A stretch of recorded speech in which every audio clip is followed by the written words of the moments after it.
Hello, and welcome to Zen Talks, where we trade the day's hustle for a brief moment of reflection.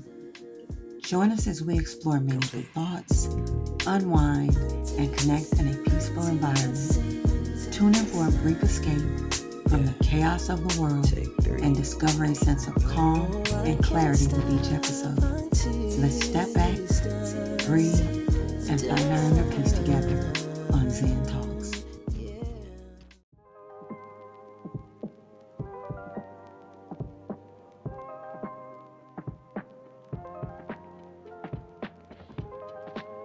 Hello, and welcome to Zen Talks, where we trade the day's hustle for a brief moment of reflection.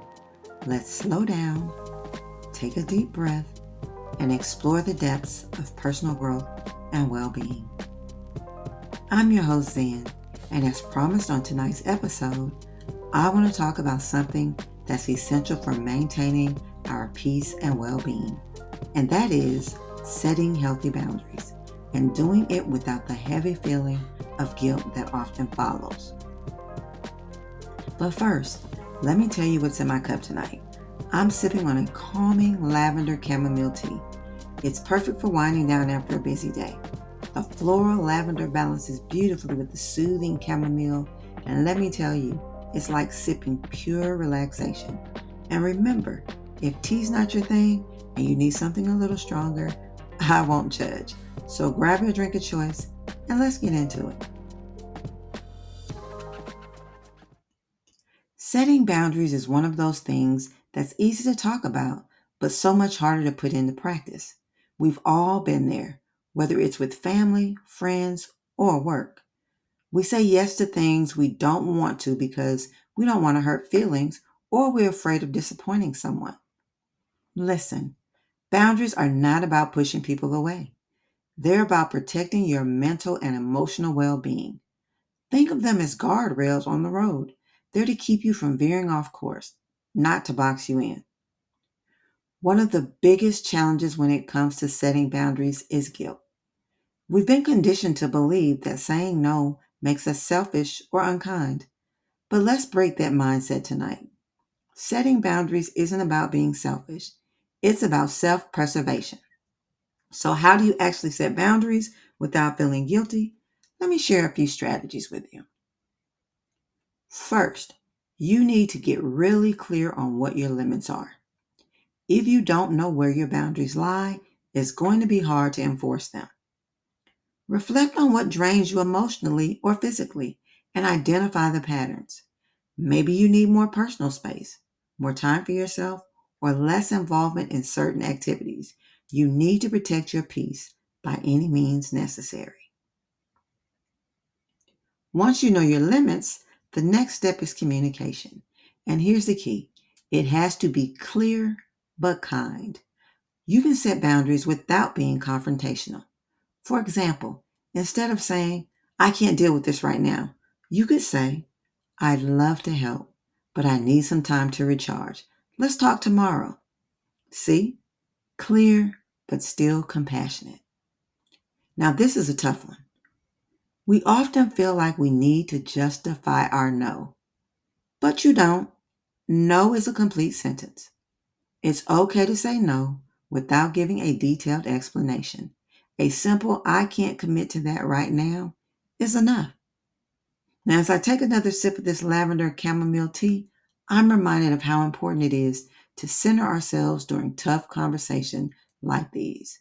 Just like this tea, boundaries bring calm and balance. And guess what? Setting them doesn't have to be stressful. Here's another big one. Stop apologizing. You don't owe anyone an apology for protecting your peace. It's natural to feel the urge to say, I'm sorry, but try to resist that. You're not doing anything wrong by setting a boundary. Now let's talk about dealing with the guilt. Guilt comes with that inner voice telling us we're being mean, selfish, or letting someone down. But guilt is just a feeling, not a fact. When that guilt creeps in, ask yourself, is this boundary hurting anyone? Or is it helping me maintain my health and happiness? You'll quickly realize that most of the time it's helping you. And by extension, it's helping others too. After all, how can you give your best to the people you care about if you're constantly burnt out? Lastly, remember that setting boundaries is a form of self-love. It's about making space for the things that matter most to you and letting go of the things that drain your energy.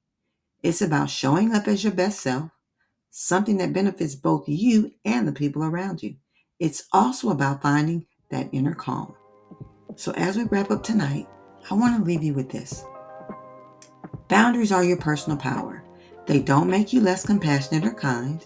In fact, they make you more of both because you're giving from a place of wholeness rather than depletion. Setting boundaries is one of the greatest acts of self-care, and it's something we all deserve. Well, thank you so much for joining me on Zen Talks.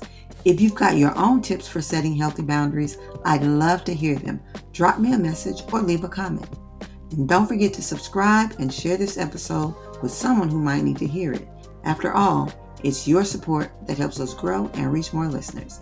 And if you want to know more about me, Zen, you can follow me on Facebook at Zenja Bloomfield and on Instagram at I am Zenja.